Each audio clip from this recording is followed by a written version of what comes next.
Aujourd'hui, on va faire une vidéo qui n'était pas prévue. Mais comme ça m'a empêché de dormir, je vais la faire. Nous allons parler aujourd'hui de la plume. Et de ce qu'il ne faut surtout pas, mais alors surtout pas oublier de faire. C'est très très important. Parce que j'ai utilisé pendant très très longtemps la même plume. En fait, je l'ai utilisée jusqu'à ce qu'elle soit plus utilisable, tout simplement. Et en fait, il y a un petit truc que j'ai légèrement zappé, parce que ça faisait légèrement trop longtemps que je n'avais pas changé de plume. C'est que, en fait, quand on change de plume, il faut de temps en temps la brûler. Alors, bon, j'avoue que là, j'y suis allée un petit peu fort. Mais un petit coup de briquet rapide, ça permet en fait d'enlever la couche qu'il y a sur la plume que le fabricant met pour la protéger. Ça permet de l'enlever, donc du coup, c'est plus fluide. L'encre, elle peut de nouveau bien s'écouler. C'est quelque chose qu'il faut faire. Parce que là, ça fait quand même plusieurs dessins que je galère comme pas possible. Parce que j'ai simplement oublié de faire ça. Donc voilà, on va voir un petit peu du coup les plumes. Mais c'était le petit truc très obligatoire à ne pas oublier. Cramer les plumes. Pas autant que ça, hein, parce que là, il y a les différentes couleurs de cramage, machin, on ne pas forcément. Mais il faut préparer sa plume avant l'utilisation. Donc, on passe là. Donc, on va parler vite fait de ces plumes-là. Alors, ça, c'était un lot de plumes. Alors, c'était un lot de plumes, mais pour l'écriture. Donc là, j'ai enlevé le truc bleu, là. Sur certaines, pour tester, pour voir si ça allait mieux ou pas. Mais bon. Alors, je vais pas vous faire une démonstration de calligraphie. Moi, je suis pourrie en calligraphie. Ça me saoule, mon truc. Donc, tout ça, je les ai essayés. C'est le principe, juste des plumes de calligraphie. Ça, c'est vraiment juste pour vous les montrer, parce que pas les utiliser. Donc oui, je suis allée m'embêter à aller les chercher pour ça. Alors, comme vous voyez, il y a ce petit rebord là pour pouvoir faire les pleins, les déliés, etc. Voilà. Voilà, j'espère que vous avez aimé cette vidéo. Non, donc ça, c'était les plumes que je n'utilise pas. Non, il y en a d'autres que j'utilise pas. Il y a ces deux-là que j'utilise pas. Alors, si mes souvenirs sont bons, celle-là s'appelle Sagi. Donc, celle-là, elle sert à faire des traits plus constants. Elle sert plus pour les contours. Vous voyez, il y a le petit rebord comme aux autres. J'ai un petit papier, là. Je sais pas pourquoi, mais je sens qu'il va nous aider à voir ce que je veux dire. Alors, comme d'habitude, pour la démonstration, nous allons prendre une encre de Chine que je déteste, qui est cette PBO. Alors moi je la déteste parce que je passe à l'encre de Chine avant de faire les lavis, les trucs comme ça, donc du coup j'ai besoin que ça tienne, et celle-là, elle ne tient pas quand on passe de l'eau dessus. Donc là j'ai rempli la plume. Alors, on se souvient que pour éviter les gros pâtés qui sortent, on peut faire ça, hein, mais surtout on évite de remplir la plume pour que cet espace-là, il soit plein. Si cet espace-là, il est plein, vous êtes pratiquement, enfin, vous avez de grosses chances de faire des gros, bref. C'est des éclaboussures. Donc voilà. Donc vous voyez, le trait est assez constant quand même. Donc voilà, c'est pas une mauvaise plume, mais j'avoue que j'ai pas l'habitude de l'utiliser. Il faudrait que je l'utilise pour les contours, ce serait peut-être un peu mieux. Que là j'ai pour certains contours, chez les contours plus gras. Petite astuce aussi, la tasse, mettez-la à l'inverse de là où vous avez l'habitude de piocher l'eau pour rincer votre plume. Parce que sinon vous allez vous retrouver avec la plume dans votre tasse et ça va pas... C'est pas une bonne idée de boire de l'encre. Comme d'habitude, pour nettoyer la plume, on met dans l'eau, on essuie. On essaye de ne pas y aller comme une bourrine. Et pour ça, c'est compliqué. Donc du coup, on a tenté. On a essayé celle-là. Ensuite celle-là. Bon, les noms, c'est une catastrophe, mais on sait plutôt bien utiliser. Donc c'est ça qui compte. Donc là, pour vous faire l'exemple, là vous voyez comment j'ai rempli la plume. Vous avez beaucoup de chance qu'il y ait des grosses, enfin qu'il y ait des éclaboussures machin. Donc ça c'est à ne pas faire. Donc voilà, on essuie un peu. On fait en sorte que là il n'y ait pas comme une boule d'encre, que ça soit bien collé, comme si c'était collé à la plume. Donc là on voit que les traits sont quand même plus fins, ils sont pas très vivants mais ils sont plus fins. On peut aussi faire de plus de façons. Là on a un trait du coup qui est plutôt fin, bien maîtrisé. Voilà. Comme d'habitude, on met dans l'eau, on essuie. Donc ça c'est des plumes que franchement j'utilise pas des masses, j'avoue. Il y a dans celle que j'utilise un petit peu plus, mais c'est pas encore totalement ça, il y a celle-ci. Donc là on y va sur du plus nerveux, sur vraiment plus de l'expressif et tout ça. En plus elle est très fine, pour la chure elle est géniale. Pour les petits détails aussi, quand on a peur d'appuyer trop fort sur la plume G, parce que là vous voyez, ça c'est le plus gros qu'on peut faire. Mais il faut vraiment appuyer, elle est plus dure. La plume G, son truc c'est d'être souple, alors que celle-là, son truc c'est d'être dure. Donc forcément les effets qu'on va faire ne sont pas les mêmes. Bon, bien sûr, comme elle est plus petite, il faut la recharger plus souvent, mais ça franchement c'est pas bien grave. Ensuite là, il n'y a pas très longtemps, j'ai testé ça. Alors, ceci est une plume en verre. Alors la plume en verre, elle ne va pas avoir, comme c'est du verre, c'est bien rigide, elle va pas avoir énormément de variations. Donc, le même principe, on plonge. Bon, alors là, il faut vraiment qu'il y ait la forme, comme ça. On remplit les rainures en fait qu'il y a. Et le principe de celle-là, c'est que on va avoir du coup une plume qui est très rigide, qui va avoir un trait qui est très droit, qui est pas très vivant. Et en même temps, on va avoir un réservoir qui va être beaucoup plus important. Donc vous voyez, les traits sont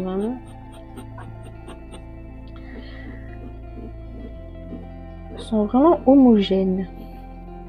Allez, on commence à sortir les commandes. On commence à sortir le vocabulaire. Donc, les traits sont homogènes. On maîtrise bien la plume, machin. On peut faire des techniques. Voilà. Et sur le moment, il n'y en a plus. Alors, on fait comme pour le reste. On met dans l'eau. On essuie. Et on fait plus attention à la rayure que pour les plumes métalliques. Histoire que ça ne se bouge pas facilement. Et voilà. Donc ça c'est une bonne plume. La plume en verre, franchement, c'est une bonne plume pour quand on veut faire quelque chose de plus... On veut un trait qui soit du coup plus homogène, plus rigide. Que j'utilise pas encore beaucoup parce que j'ai pas encore bien la main dessus. Mais franchement là ça commence à vraiment bien, je commence à m'enlever le frein psychologique du attention, comme je sais pas trop l'utiliser, je vais peut-être faire des grosses gouttes. Donc bon, ça on l'a enlevé. Et donc voilà. Alors en suivant, j'ai pris ces plumes là. En fait là le problème c'est le porte-plume. Il faut un porte-plume qui soit assez fin pour pouvoir la mettre dedans. Là j'ai mon porte-plume habituel, voilà, ça passe trop bien dedans, ça tient pas. Voilà. Donc celle-là elle passe, donc là c'est la 66B. On voit quand même que on est pas mal, hein. Alors c'est une qui a des coutures, on va dire, elle est faite un petit peu comme les plumes G, justement avec cette partie-là. Le réservoir est quand même pas mal par rapport à la taille de la plume. Donc ça c'est la plus souple. La plus souple, franchement, elle est vraiment pas mal. Hein. On n'est pas du tout le même jour, mais j'ai trouvé ça en allant faire les courses grâce à la rentrée scolaire.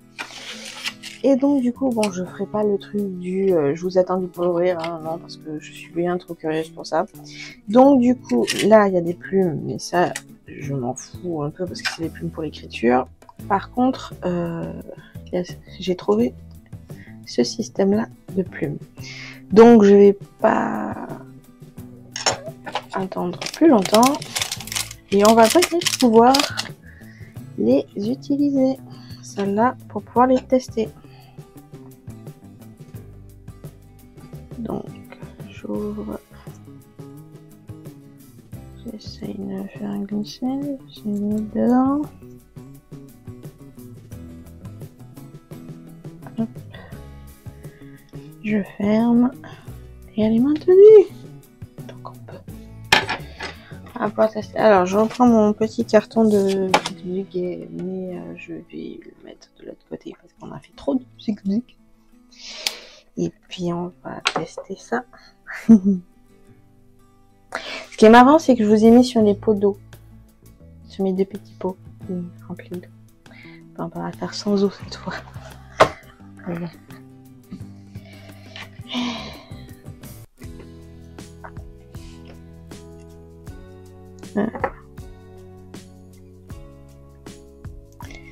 Donc on remplit la plume.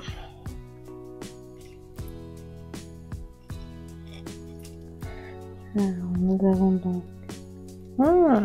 franchement, elle est vraiment sympa celle-là. Elle est plutôt fine. Ça, on s'en était un peu aperçu vu qu'on peut pas le mettre dans n'importe quelle porte-plume. Mais par contre, je trouve que les variations de traits sont vraiment sympas. Parce qu'on fait facilement du très fin et facilement du épais. Donc là, franchement, super. C'est très très bien. Je la trouve super celle-là. C'est la 511B. Donc là, c'est la 513B. Donc la 513.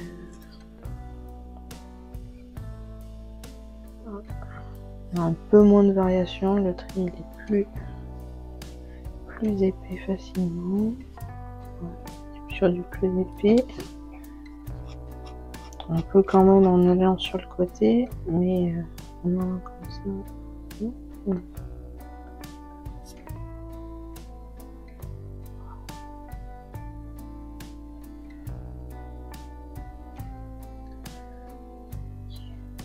Là, je sais pas si on va le voir à la caméra, mais là, quand on fait comme ça, par contre, l'encre est plus aplatie que là, elle reste bombée, ce qui fait qu'après, on peut la bouger. Donc ça peut être pas mal aussi, franchement. Non, mais elles sont vachement expressives, je trouve. Je trouve qu'elles sont vachement expressives et tout. Non, non. Vraiment sympa. Ça aurait été vraiment dommage de ne pas les essayer parce qu'elles sont vraiment sympas. Me connaissant, il va falloir que j'achète un autre porte-plume pour pouvoir mettre l'autre plume. Tac. Par contre, c'est bien d'avoir mis deux couleurs différentes, on va dire. Puis bon, on va tester celle-là, même si normalement c'est des plumes pour l'écriture. Alors, on va essayer sans cramer la plume.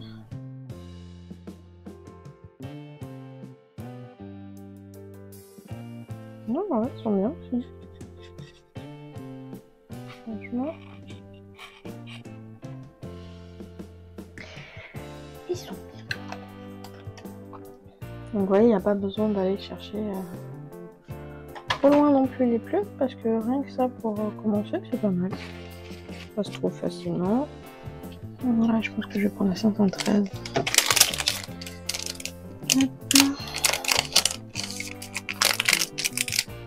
De toute façon, je garde les autres à côté.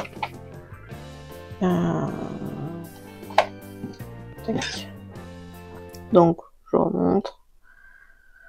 On ouvre ça. Là, vous voyez à l'intérieur. Tout simplement là aussi. Alors, là, vous avez l'intérieur. Ensuite, on met comme ça. Parce qu'en fait, c'est un truc qui va venir appuyer à l'intérieur. Voilà. Alors moi, je préfère la faire ressortir un petit peu, hein, mais vous n'êtes pas obligé. C'est juste que comme je suis d'une extrême délicatesse et que des fois, j'enfonce un petit peu trop le porte-plume dans le pot d'encre. On va la mettre comme ça, mais pour moi, je vais en mettre partout de l'encre après. Donc, pour éviter de mettre de l'encre partout, je préfère prendre une petite marge, comme ça, et c'est parfait. C'était donc le petit aparté du j'ai trouvé comment tester les autres petites plumes. Et puis, voilà, je vous laisse repartir à la vidéo de base. Voilà, et dans la même marque, on a celle-là, avec une rose dessus. Donc là, j'ai eu un problème avec celle-là, qui va peut-être s'expliquer tout simplement par le fait que je n'ai pas cramé la... Donc je n'ai pas cramé la plume. Du coup, on fait sans la cramer. Donc voilà les grosses traces quand on remplit mal sa plume. Et comme vous voyez, là le problème c'est que ça s'ouvre mais ça coule pas. Donc c'est ça le problème que j'ai eu avec les plumes G. En plus, je la trouve vachement écartée. Franchement, je la trouve super écartée quand même. Là, elle n'est pas écartée.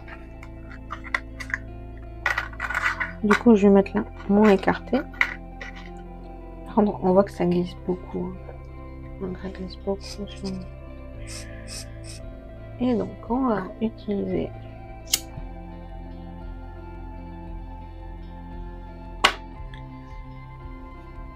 alors, vaut mieux le faire quand la plume est sur le porte-plume. Hein. Ne le faites pas en tenant votre plume comme ça. Parce que le métal, ça chauffe. Donc, vaut mieux éviter. Alors, du coup, je vais vous le prendre là. Ouais. On commence simplement à cramer. Fait que maintenant, on a une plume. Ouais, j'aime pas trop la façon dont ça s'écoule. On en évite aux deux branches qui s'écartent. Il y a un dépôt d'encre qui est assez impressionnant parce que ça glisse beaucoup sur la plume. Pour moi, elle s'écarte trop vite et l'encre coule trop, s'écarte trop. Alors ça peut être super bien, peut-être pour la calligraphie. Je dis pas le contraire. Par contre, moi pour le dessin, une plume qui s'ouvre autant, c'est pas possible.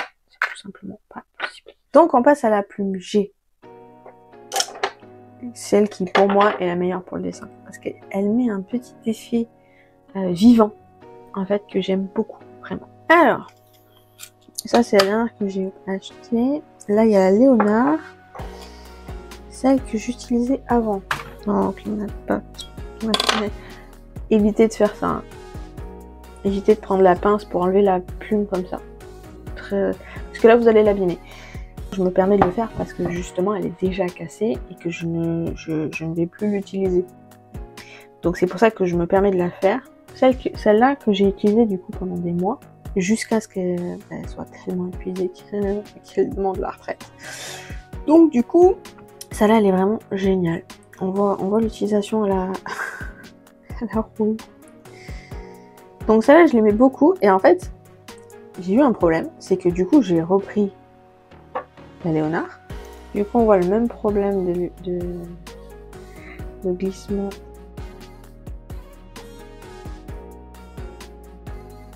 Là, je retrouve ma plume adorée. Comme vous voyez, elle s'ouvre quand même. On peut laisser quand même des gros trucs. Mais elle est aussi très très fine. Et là, on a un trait qui continue. Tout simplement. Et donc là, on a la zébra qui est comme ceci.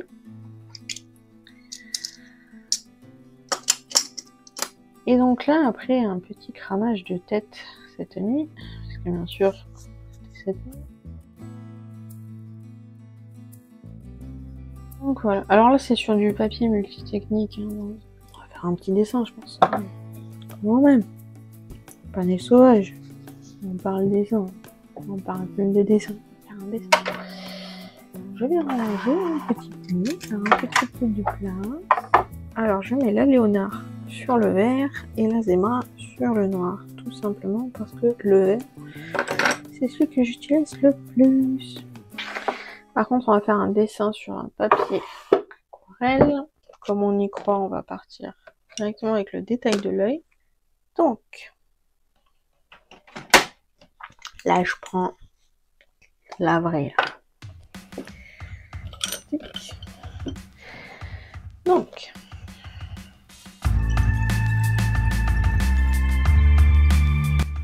Donc là, on voit que le dessin, il est très fin, très très rigide. Donc ça, c'est bien pour faire les détails, pour faire les yeux, etc. Et dès qu'on commence à faire des traits un petit peu plus grands, enfin dès qu'on va aller voir un petit peu plus, c'est bien de passer à un mode du coup plongé qui lui va permettre une variation, du coup, comme je dis tout le temps, une variation de trait qui va rendre la chose plus, qui va rendre le dessin, je trouve personnellement, plus bien. En même temps, on peut faire des petits traits comme ça, ce qui permet également, c'est ça qui est bien avec la plume G, c'est qu'elle permet également de faire des petits détails.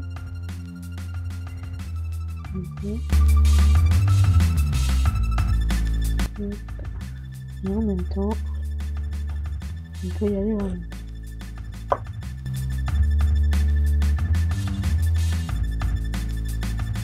Elle accroche plus, je trouve, sur le papier. Ça s'entend.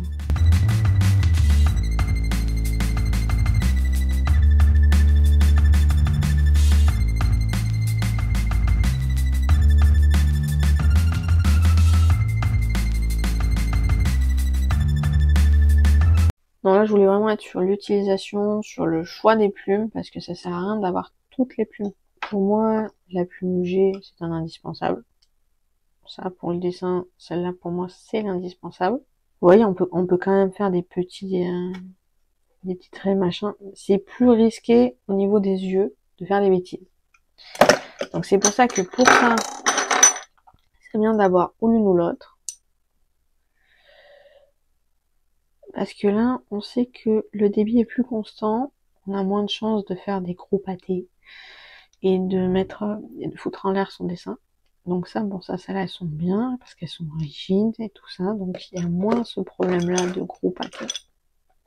C'est vraiment, ces deux-là, c'est vraiment pas des indispensables. Alors là, ça peut faire pour faire le contour, mais comme vous voyez, le contour là, il est quand même assez épais. Donc bon, j'aime bien faire un contour épais, mais pas autant. Et là, le contour, il est plus épais et tout ça. Et justement, je suis repassée plusieurs fois avec la plume G, donc ça, c'est un petit peu embêtant. Donc pour ça, c'est bien d'avoir ces genres de plumes. Et je pense que lui, il doit être pas mal quand même. Ouais, pour faire les contours. On voit quand même que c'est des contours qui sont un petit peu plus proches de ceux-là. Ceux-là surtout. Donc du coup, je pense que c'est pas mal pour faire les contours, celle-là. Et puis pour faire le dessin pur et dur, pour moi, c'est celle-là. Donc voilà, un petit peu pour les plumes. Donc voilà, alors, les conseils. Premièrement, un petit coup de flamèche. Ça arrange beaucoup de choses. Ensuite, essayez. Essayez plusieurs plumes, essayez plusieurs marques aussi. J'en ai trouvé à Leclerc, l'espèce culturelle, le cube non, de Leclerc. J'en ai trouvé à Cultura. Celle que j'ai trouvée à Cultura, justement, c'est les Léonard. Les zébras, ça, je les ai pris sur internet. Les browse, je les ai pris à Leclerc. Parce que justement, je voulais voir différents endroits pour ceux qui veulent pas prendre par internet, pour ceux qui s'en foutent qui prennent par internet, ou pour ceux comme moi qui peuvent pas trop se déplacer, que du coup ils prennent par internet. Bien essayer de les appréhender, de pas se dire au premier coup de gros splash sur la feuille, faut arrêter les plumes. Non, non, c'est pas. Il faut persévérer des fois un petit peu. Il faut vraiment pas trop remplir la plume. Puis voilà, je pense qu'on est pas mal. Je regarde les plumes pour m'inspirer pour s'il y a d'autres conseils. Non, je pense que j'ai fait le tour. Si j'ai un autre conseil, c'est éviter d'y penser la nuit, histoire de pouvoir dormir. Conseil que j'ai pas appliqué, mais qui franchement ça serait bien. Donc voilà.